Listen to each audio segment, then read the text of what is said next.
¿Qué tal, mis amados hermanos? Dios les bendiga. Es un gusto para mí estar con ustedes. Y bueno, antes de empezar, pongamos este bendito y sagrado tiempo en las manos de Dios Todopoderoso, nuestro único y verdadero Señor. Te invito a que inclines tu cabeza y que pongamos este tiempo en manos de Dios. Señor, gracias te damos porque podemos estar delante de ti, Señor, para presentar tu palabra. Gracias te damos porque sabemos que cuando tú hablas, cuando tu Biblia es abierta, discúlpame, cuando tu Biblia es abierta, tu palabra habla. Tú predicas en ese momento. Y cuando la escritura es claramente expuesta, es verdaderamente dada y es completamente explicada, enseñada y abierta y dada. Y cuando la Biblia habla, tú predicas. A través de la Biblia vemos que tú estás predicando, Señor, que tú estás hablándonos, que tú estás tocando nuestros corazones y nuestras vidas, Señor, para que cambiemos nuestra manera de ser. Bien dijo el escriba Esdras que él había jurado conocer tu ley, guardar tu ley. Bien dice la Escritura, Padre, que todos aquellos que verdaderamente te amaban buscarían escudriñar tu ley. Bien decían los escribas: me levanté de mañana para meditar en la ley, guardaré todos estos mandamientos, decía. Y David no solamente decía eso, David decía que estos mandamientos eran una exquisitez y una delicia, y que de día y de noche, todo momento, serían su meditación, porque son las palabras que han hablado, que han venido de Dios, y son las palabras con las cuales Dios nos ha predicado, nos ha hablado, porque de nuevo lo volvemos a decir, cuando la Biblia es expuesta, es Dios predicando. Aquí, Señor, tú nos estás predicando. La Biblia es Dios predicándonos. Por eso en esta hora te suplicamos, Padre, que tú, por medio de tu Espíritu Santo, que sea el Espíritu Santo el que venga sobre nosotros, que sea el Maestro para que podamos entender este texto de Génesis 6, del versículo 7 al versículo 22. Que podamos ver claramente cómo el juicio llega, Señor. Cómo el juicio puede llegar. El juicio llega en el momento en el que tú lo has declarado. Y que ante ello tú provees una misericordia. Pero eso de ninguna manera es para que nosotros nos burlemos de ti, Señor. Eso de ninguna manera es para que nosotros te tomemos a juego. Sino para que veamos que ante un inminente juicio llega una misericordia. Pero si nosotros la despreciamos, Señor, como Esaú despreció su primogenitura, entonces tú también nos despreciarás. Porque recordemos que es verdad que cuando el juicio llega tú provees la misericordia, pero también en tu decreto está, Señor, que si en nuestro corazón no está el arrepentirnos, desecharnos para siempre, porque hemos decidido burlarnos de ti, entonces tú también decidirás darnos la espalda. Porque tú eres un Dios santo con el cual no se juega, y el cual día a día mediante la Escritura nos lo recuerdas. Por favor, que sea tu Espíritu Santo traspasándonos, enseñándonos, mostrándonos la palabra, revelándonos la palabra, y sea Él con nosotros, tocando nuestras vidas, tocando nuestros corazones, y que podamos entender cada palabra, cada verdad, siendo tu Espíritu Santo el que nos las muestre y sea el Maestro. Te pido por todos aquellos que están pasando por dificultades, por problemas, que también tú seas con ellos, tú tengas misericordias con ellos, Señor, y que nos centremos, Señor, y que preparemos nuestro corazón y nuestra vida para entender tu palabra. En el nombre de Cristo Jesús, por el Santo Señor, nuestro amado verdadero, el Dios Todopoderoso, en el nombre del Señor Jesucristo. Amén y amén. Génesis 6, versículos 7 al versículo 22. Génesis 6, del versículo 7 al versículo 22.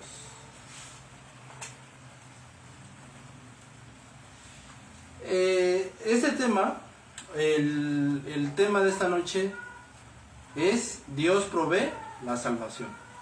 Y a lo largo de todo este texto veremos en primer lugar cómo el juicio y la salvación es declarada. Es verdad que Dios nos ha dado, es verdad que cuando el juicio de Dios llega es completamente inminente. Y es completamente, no lo puedes quitar, no puedes decir, no, pues ya lo quito, ya no va a estar. No, porque cuando vemos en Apocalipsis, Dios en ningún momento va a agarrar y va a decir, es muy fuerte el juicio, ya no puede, o se me tengo que detener. No, Dios no lo va a hacer, no lo puede hacer.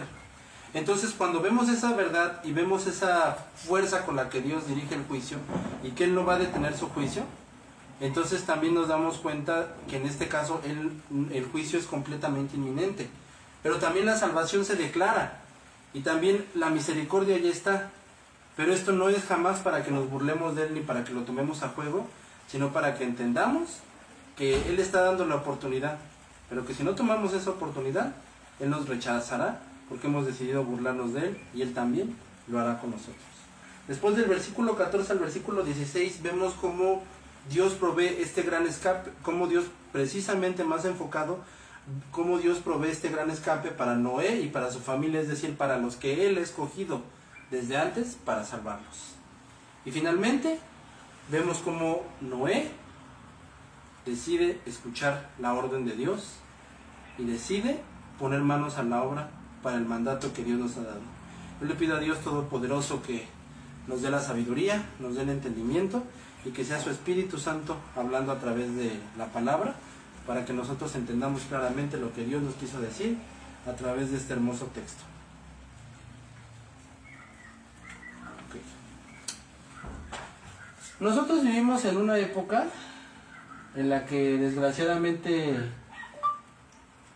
la podríamos llenar como la época millennial o la época de la generación de cristal, en la que desgraciadamente todos creen o todos, no sé por qué tienen ese pensamiento o esa manera de razonar, en la que todos de alguna manera piensan que se puede desobedecer a Dios como si nada y que se puede vivir burlándose de Dios como si nada. Y que los mandamientos de Dios ya son del pasado y porque vivimos en una época moderna ya no podemos vivir desobedecer, ya no podemos vivir, ya no tenemos por qué vivir obedeciendo a Dios, sino que lo podemos desobedecer completamente y que no hay ningún problema. Y eso es lo que en esta triste generación es lo que pensamos, que podemos hacer lo que queramos, que podemos burlarnos de Dios, que podemos desobedecerlo y que los mandatos de Dios ya son cosa del pasado, que vivimos en una época moderna, podemos vestirnos como queremos, podemos tener relaciones sexuales fuera del matrimonio, podemos vivir faltándole el respeto a nuestros padres, podemos ir a la iglesia vestiéndonos como queramos y que podemos hacer todo porque vivimos en una generación bonita, agradable, tranquila y que vivimos en una generación moderna y tranquila y que vivimos en una generación fuera del pasado, en una generación renovada y en una generación muy hermosa, entre comillas, una generación muy agradable. Y que por lo tanto, como vivimos en esta generación agradable, podemos vivir como querramos. Bien. Ese es el pensar del ser humano de este siglo. Pero bueno, hace más de 1000 años hubo un cataclismo global del cual todas las civilizaciones antiguas están de acuerdo.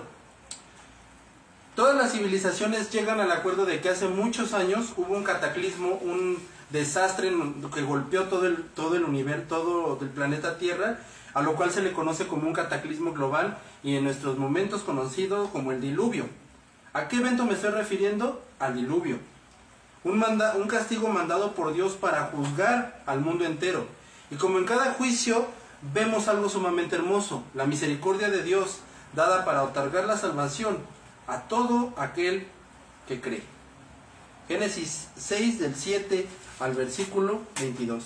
Y dijo Jehová: raeré sobre la faz de la tierra a los hombres que he creado, desde el hombre hasta la bestia y hasta el reptil y las aves del cielo, porque me arrepiento de haberlos hecho. Pero Noé halló gracia ante los ojos de Jehová.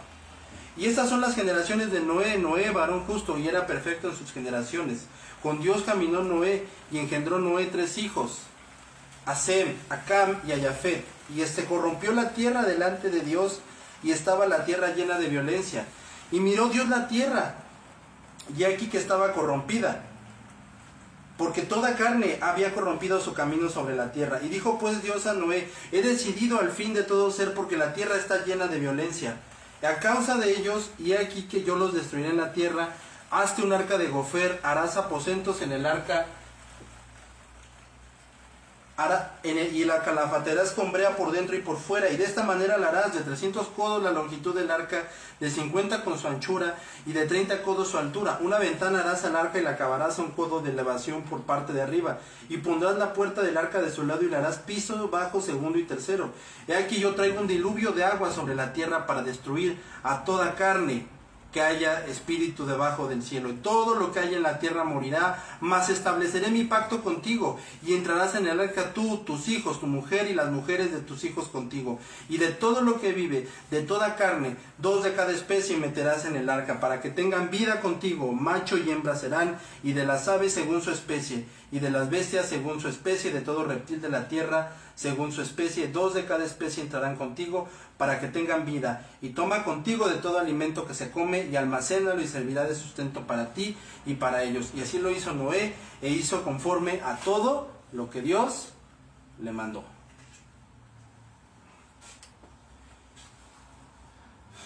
Esta es la inerrante, perfecta y única palabra de Dios. Mire, el juicio de Dios nunca va a ser un juego. Eclesiastés 8:11 nos dice lo siguiente: y es que cuando la sentencia para castigar una mala acción no se ejecuta de inmediato, el corazón de los mortales se dispone a seguir actuando mal. Entonces Dios dice, cuando desgraciadamente no les ponemos un límite, hijo, de aquí no pases, hijo, ya no desobedezcas, y los dejamos que hagan lo que quieran, pues van a acabar mal. Y no lo digo yo porque yo no soy padre, lo dice la Biblia. Y seguramente tú, si eres padre o madre o familiar, sabes a qué me estoy refiriendo. Que si no les ponemos un límite, van a seguir adelante. Entonces, el punto es que el ser humano ya había llegado a un punto irremediable, a un punto incalculable de maldad, en el cual Dios ya no podía tratarlo con palabras, ya no podía dialogarlo, tenía que mandar un cataclismo global, que era el diluvio.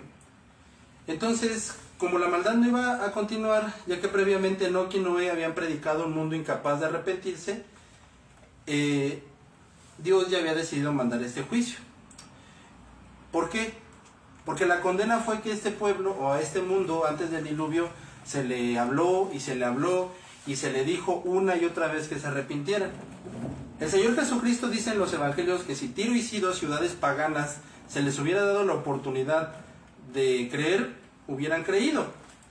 Pero como el mensaje de salvación fue hacia los judíos y ellos no creyeron, ese fue su juicio. El juicio de los judíos, el juicio de los de todos aquellos que escucharon la predicación de Dios, y el juicio de todos los que escucharon la predicación de Enoc y de Noé previo al cataclismo global que es el diluvio, fue que oyeron la palabra y que decidieron no obedecerla.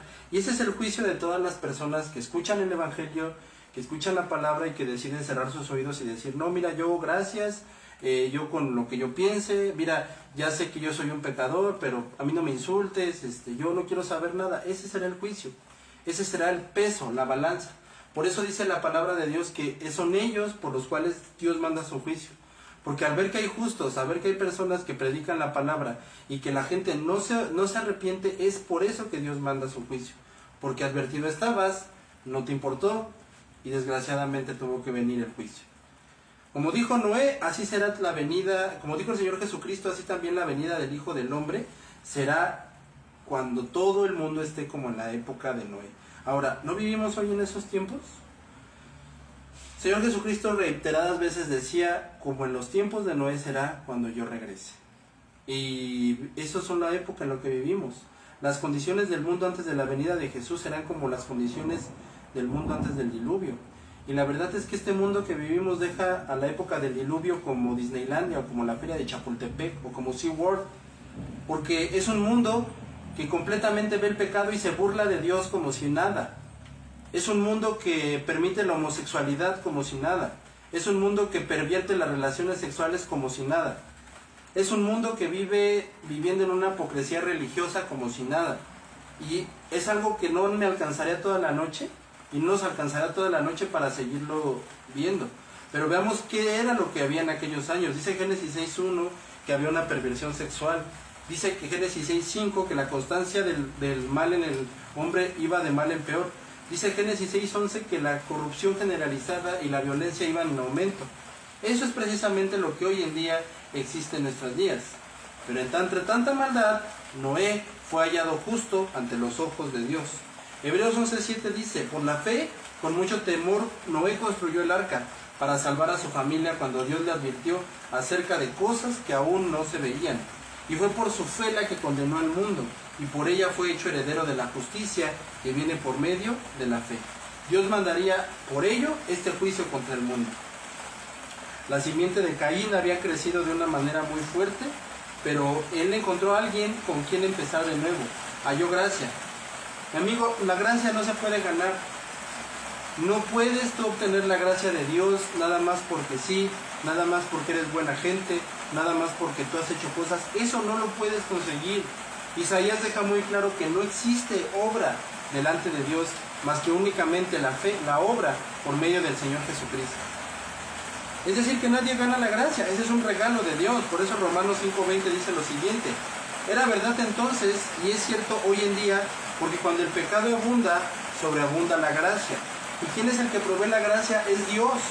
Y por lo tanto es el don de Dios por el cual hoy tenemos la oportunidad de hoy estar aquí presentes y de hoy seguir escuchando este mensaje, de que la Biblia siga siendo predicada. Porque si Dios ya no quisiera ningún tipo de predicación ni nada, lo hubiera hecho como en el tiempo del diluvio, en el cual Él dijo, ya no hay predicación, ya no hay nada.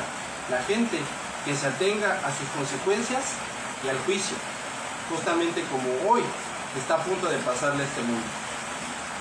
Cristo dijo en sus bienaventuranzas, bienaventurado aquellos que tienen hambre y sed de justicia. Por eso no era bienaventurado. Así como de Juan Calvino se cuenta que aparte de su talento como expositor y maestro, era un celoso de Dios muy fuerte. De la misma manera Noé era bienaventurado a los ojos de Dios porque fue escogido con su familia. El gran expositor inglés Charles Spurgeon nos dice lo siguiente: ¿fue la vida de Noé una vida perfecta? No. Hablando popularmente, pero como la Escritura con frecuencia habla, podemos decir del carácter de Noé que era justo. Debe de haber habido fallas en él, y ciertamente después de ese tiempo hubo una muy triste falla, de la cual no es necesario hablar particularmente hoy, pero aún así Dios lo consideró como uno justo. Porque ya que Noé tenía la justicia que es por la fe, por tan pronto como el agua se seca, nos lo dice Génesis 8:20, dejó el arca y ofreció un sacrificio. Sabemos que Noé engendró 3 hijos, Sem, Cam y Jafet. Los 3 hijos de Noé figuran en el relato bíblico de una manera muy fuerte, ya que Dios los utiliza como fundamento para formar a toda la raza humana. Los semitas, los camitas y los jafetitas son en día todos los que poblan la tierra. Los negritos, los asiáticos y los orientales. Y todos aquellos que hoy en día forman la tierra son hijos de Sem, Cam y Jafet. Por lo tanto, hoy podemos ver cómo Dios así llegó y mandó el juicio. ¿Por qué? Porque entre todos siempre ha habido la salvación de Dios, y es precisamente porque así a Dios le ha parecido dar la salvación.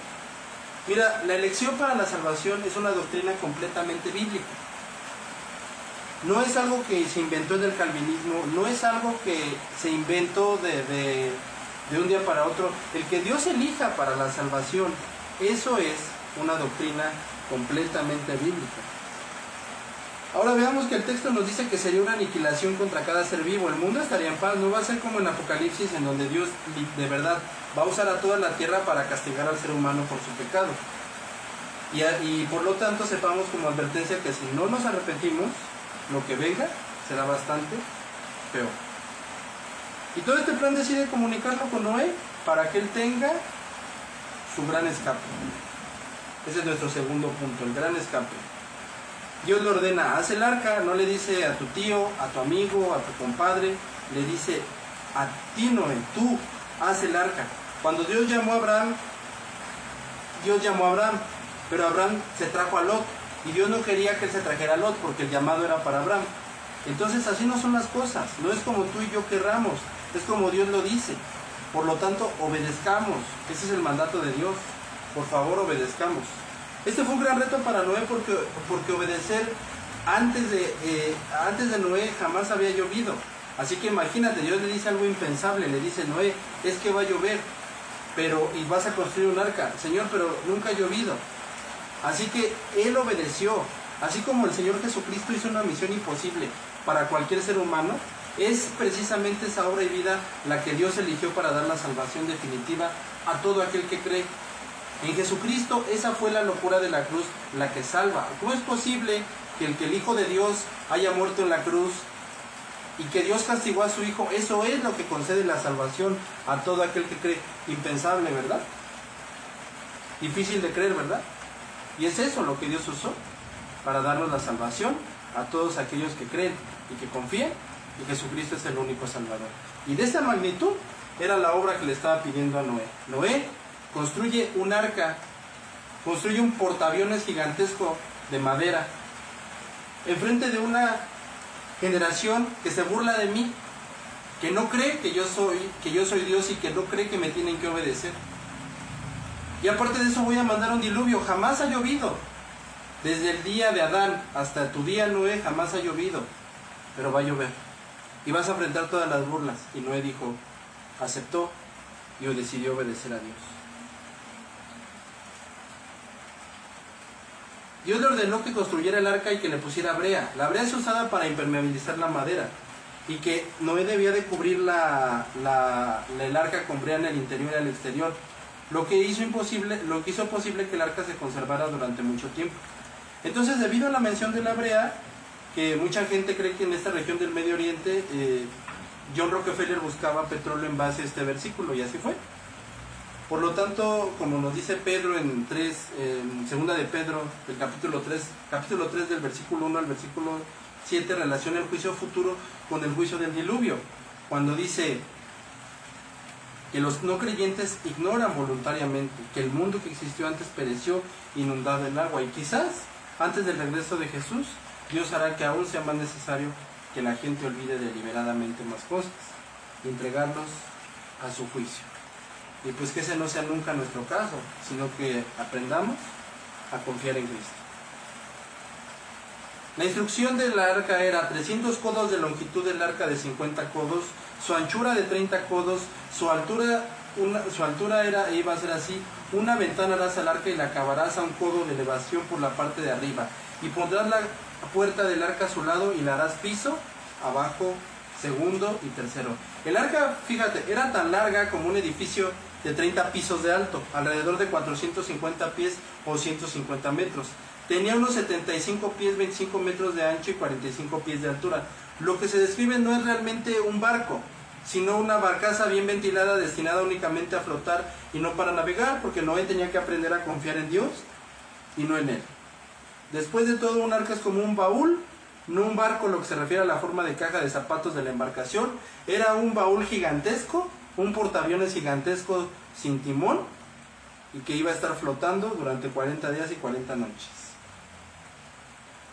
Aproximadamente era del tamaño del Titanic, poniéndonos más en contexto, y no fue hasta 1858 que se construyó un barco más grande que el arca, y el arca fue sin duda lo suficientemente grande como para cumplir el propósito con el que se fue construida. Y si el arca llevó a 2 de cada familia de los animales, había alrededor de 700 parejas de animales, pero si el arca llevaba 2 de cada especie, había alrededor de 35,000 parejas de animales en el arca.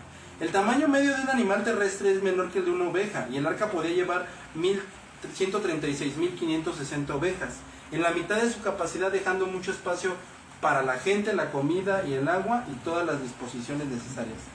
Desde luego, esta historia, como la historia de Noé, como la historia de muchas historias bíblicas, se tienden a pensar que era un cuento de hadas. Sin embargo, hay bastantes datos que en este momento te voy a mencionar. Los más importantes, los únicos, no son muchos, pero son relevantes y son importantes, en el cual nos enseñan cómo el arca es real. Año 275 a.C., un historiador de Babilonia escribió: de este barco encallado en Armenia, una parte aún permanece en las montañas. Hay quienes lograron obtener brea de él solo raspándolo. Alrededor del 75 después de Cristo, Josefo, un padre de la iglesia, dijo que los lugareños coleccionaban restos del arca y se las mostraron en pleno día. También dijo que todos los antiguos historiadores que conocía escribieron sobre el arca. 180 después de Cristo, Teófilo de Antioquía escribió: los restos están hasta el día de hoy para ser vistos en las montañas. Un anciano de Armenia del año 1856 describe que de niño visitó el arca con su padre y 3 científicos ateos. Su objetivo era refutar la existencia del arca, pero la encontraron y se puso tan furioso que trataron de destruirla, pero no pudo porque era demasiado grande y se había petrificado. 1918, uno de los científicos ateos, un inglés, admitió en su lecho de muerte que toda la historia era completamente verdad. 1876, un distinguido estadista y escritor británico, James Bees, subió a Ararat y reportó el hallazgo de un trono largo de 4 pies de madera hecha a mano de una altitud de 13.000 pies. 6 soldados turcos afirmaron haber visto el arca en el año 1916. En la primera mitad de este siglo, un aviador ruso llamado Vladimir Robotsky reclamó el descubrimiento del arca de Noé y lo asignaron al sur de Rusia, cerca de la frontera con Turquía y el monte Ararat. Y mientras probaban un avión, su copiloto y él sobrevolaron sobre el Ararat y descubrieron en él borde de un glaciar como el de un barco de un tamaño de un buque de guerra. Él dijo que estaba parcialmente sumergido en un lago y que podía ver que había una abertura para una puerta de casi 20 pies, 7 metros, pero la puerta había desaparecido. Robotsky le pidió a su oficial al mando una expedición, fue enviado para encontrar el arca y fotografiarla, y el informe fue remitido al zar, quien fue derrocado fuertemente y el reporte pereció. 1936, un joven arqueólogo llamado Harvey Knight subió al Ararat y descubrió maderas interconectadas hechas a mano. Durante la Segunda Guerra Mundial, 2 pilotos vieron y fotografiaron algo que ellos creían que era el arca. Y recientemente ha habido muchos más intentos de encontrar y documentar el arca, pero se han visto obstaculizados por la política y rodeados de controversia. Y la pregunta es muy clara: si no hay arca, ¿por qué prohíben la entrada al monte Ararat? La realidad es que contra los misterios de Dios y contra la voluntad de Dios, absolutamente nadie puede. Y con todo esto vemos cómo Noé se dispuso finalmente a seguir la orden de Dios. Llegando a esto que es la orden. Ciertamente Dios ya había decretado un juicio que era el diluvio, como bien estaba escrito. Salmo 29:10, el Señor es el Rey eterno y Él ocupa el trono sobre las aguas. Job 22:16, ellos fueron arrebatados antes de tiempo porque sus fundamentos no eran firmes. Dios tiene todo el control del agua a nivel mundial para juzgar la tierra en el momento en el que Él así le plazca. Pero en su decisión estaba la continuidad de la especie. 40 días y 40 noches llovió, por lo tanto, por orden de Dios, tendrían que llevar su comida suficiente para ellos y los animales. Y finalmente nuestro texto concluye con 2 palabras muy importantes. La primera es: Noé lo hizo así. La segunda es: todo lo hizo conforme a la que Dios había mandado. Entonces, ya para terminar, aplicando estas últimas palabras, vemos que Noé fue obediente. Obedeció en una época que por obedecer a Dios era tomado como un tonto, como un ridículo. ¿Qué no ves que el cristianismo es ridículo? Todos lo hacen. Vive la vida, disfruta la vida, ¿sí? Esta vida no es para vivirla encerrada en un monasterio, no es para que te la vivas encerrada en la iglesia. Esta vida es para que te la vivas acostándote con cuanta mujer se te pasa enfrente. Esta vida es para que te la vivas fornicando con cuanta persona escuchas. Esta vida es para que engañes a tu esposa. Esta vida es para que robes. Esta vida es para que transees. Esta vida es para que vivas tu vida en una hipocresía religiosa. Y así continúa la gente, y así continúa. Y todas esas eran las mentiras que abundaban en la época del diluvio, previo al diluvio, perdón. Pero en todo esto el Señor Jesucristo claramente responde que esto no es cierto. Todo esto que te acabo de mencionar previamente, estas barbaridades que la gente hacía antiguamente, no son ciertas. Son engaños que el ser humano hace. Son pecados que el ser humano hace deliberadamente burlándose de Dios, queriendo autoconsolar con un falso, valga la redundancia, con un falso consuelo. El Señor Jesucristo ya nos había prevenido en el Evangelio de Lucas que seríamos aborrecidos por causa de vivir para Dios. Y créeme que en santidad seremos aún más y más aborrecidos por vivir por Dios en santidad. Pero ante todo lo malo que ocurra, tú tienes que recordar algo. Tienes que ser como Noé y obedecer a tu Dios, pase lo que pase. Porque sí, es verdad que para él fue complicado vivir en este mundo, y aún mientras construía el arca, Él se tardó aproximadamente 150 años aproximadamente soportando todo esto, soportando cada burla, soportando cada infamia, soportando el pecado que abundaba. Yo sé que a veces decimos, sí, es que en las iglesias, bueno, puede ser, pero nos damos cuenta y échale un ojo, un vistazo a todo lo que hay alrededor y date cuenta del narcotráfico, date cuenta de la violencia, date cuenta de todas las cosas que diariamente acontecen. Esto continuó 150 años en ese tiempo y en todo esto aproximadamente duró, y en todo esto Noé y su familia, ¿qué hicieron? No se desanimaron, posiblemente sí se desanimaron, tal vez sí, pero nunca perdieron la meta, y la meta era obedecer a Dios.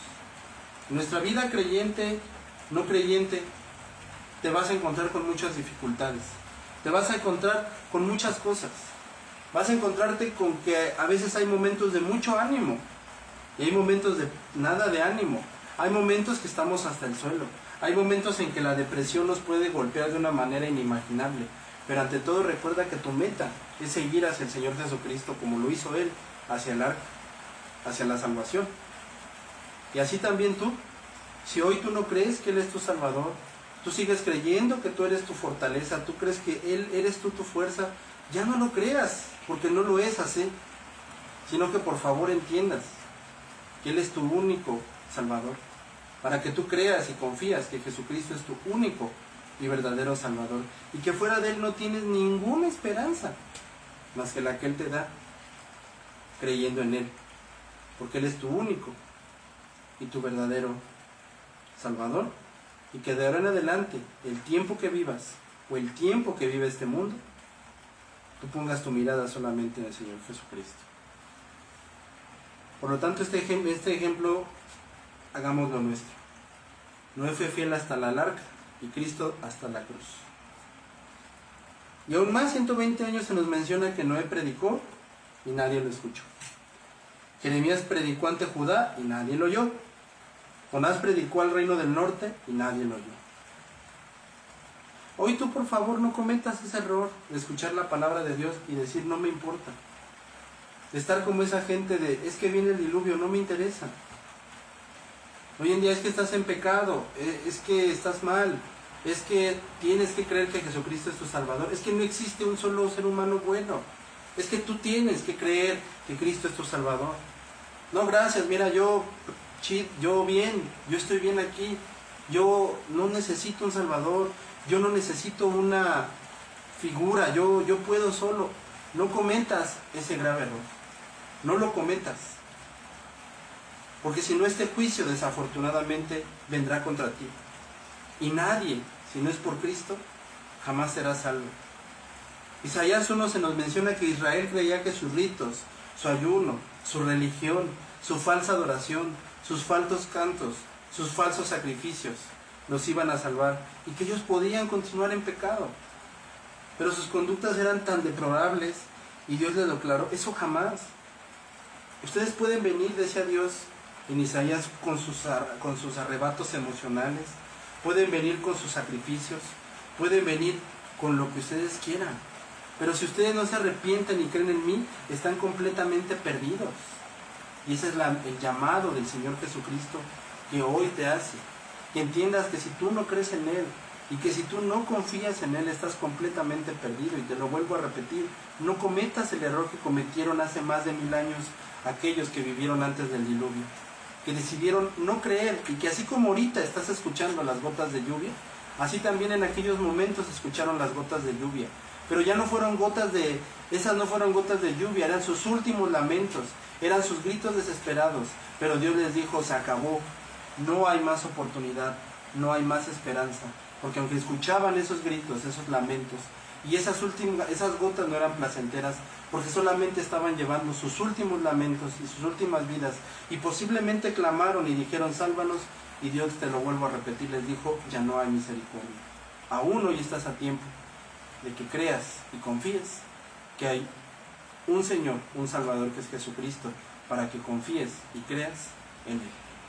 Y si no, de lo contrario, te tocará enfrentar el juicio eterno de Dios. Así que no falles en esta decisión, arrepiéntete de tus pecados y cree que el Señor Jesucristo es tu único y salvador. La Biblia nos dice que Noé fue un hombre de justicia, que fue un predicador de justicia. Y así como hace tantos años Dios mandó el juicio y puso el medio de salvación, hoy, a través de nuestro Señor Jesucristo, Él te da la salvación. Hoy muchos rechazan esta salvación. Tú no cometas este error y tú hoy confía en tu único y verdadero Salvador. Y así como Noé obedeció, entró en el arca y fue salvo, así tú hoy cree en el Señor Jesucristo y serás salvo. Que si no, como te lo vuelvo a repetir, esas gotitas de lluvia que en esta hora oímos, no serán cualquiera gotas de lluvia, sino que así como en aquellos años fueron sus lamentos, fueron sus últimos gritos. Y allí estaban quizás un grito desesperado de sálvanos. Ya no había misericordia. Hoy hay misericordia. Hoy hay esperanza. Hoy el Señor Jesucristo te da su salvación, te da su mano y te da su eterna salvación si crees y confías que Él es el único Salvador. Recuerda que Él no es alguien que está clamando porque tú seas salvo. Él no te necesita, pero tú sí lo necesitas. Y por lo tanto tú debes aceptar la salvación que Él te ofrece. La salvación que el Señor Jesucristo te da por decreto y mandato de Dios a través de nuestro amado Salvador, el Señor Jesucristo. Porque así como hace tantos años Dios proveyó un arca, hoy Dios proveyó un arca para darle la salvación a los suyos. Hoy proveo yo una salvación perfecta, que es nuestro Señor Jesucristo, para darle la salvación a todo aquel que cree y que confía que Él es el único Salvador.